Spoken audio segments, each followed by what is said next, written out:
तर नमस्कार शेतकरी बंधूंनो, हे मामा आपल्याकडे 15 दिवसापूर्वी आले होते बाईक ट्रॉली बनवण्यासाठी. तर आज त्यांची बाईक ट्रॉली रेडी झालेली आहे. तरी त्यांना ते कुठून आले काय आले ते विचारू सगळं. तर मामा तुमचं नाव गाव कुठून आले ते सांगा. मी सुहास भगत निगडीवरून आलोय. अच्छा.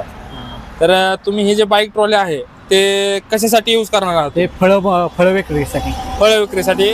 तर हे मामा जे फळ विक्रीचा व्यवसाय आहे तर त्याच्यासाठी हे बाईक ट्रॉली त्यांनी बनवलेली आहे आपल्याकडं. तर मामा या बाईक ट्रॉली तुम्हाला क्वालिटी वगैरे कसं वाटली, मटेरियलची क्वालिटी वगैरे कसं वाटली तुम्हाला? क्वालिटीत काय नो कॉम्प्रोमाइज, चांगले व्यवस्थित आहे सगळं. हा, तुम्ही म्हणजे सॅटिस्फॅक्शन आहे का तुम्ही? आहे. ओके. तर जे शेतकरी बांधवांना व्यवसायासाठी पाहिजे असेल, ज्यांना भाजीपाला विक्रेतेसाठी पाहिजे असेल, जे भाजीपाला वगैरे विकायचा आहे त्यांच्यासाठी हे आपण ॲव्हेंजरला बनवले आहे.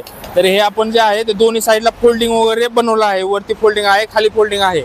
जसं तुम्हाला गरज आहे त्या पद्धतीने आपण या ठिकाणी तुम्हाला बाईक ट्रॉली बनवून देतो आहे.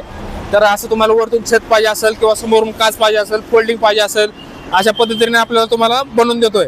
पलीकडे तुम्ही बघू शकता ते जे आपण रेग्युलर ट्रॉली ते हायड्रोलिक डम्पिंगवाले आहे. तुम्हाला जशी पाहिजे तशी तुम्ही फक्त आम्हाला ऑर्डर द्यायची, त्या पद्धतीने आपण तुम्हाला सर्व बनवून देतो आहे. तर अधिक माहितीसाठी आपण दिलेल्या नंबरवरला कॉन्टॅक्ट करा किंवा तुम्ही डायरेक्ट इंडियन ॲग्रोला येऊन तुम्ही स्वतः गाडीचा डेमो वगैरे पाहू शकताय. धन्यवाद. ओके.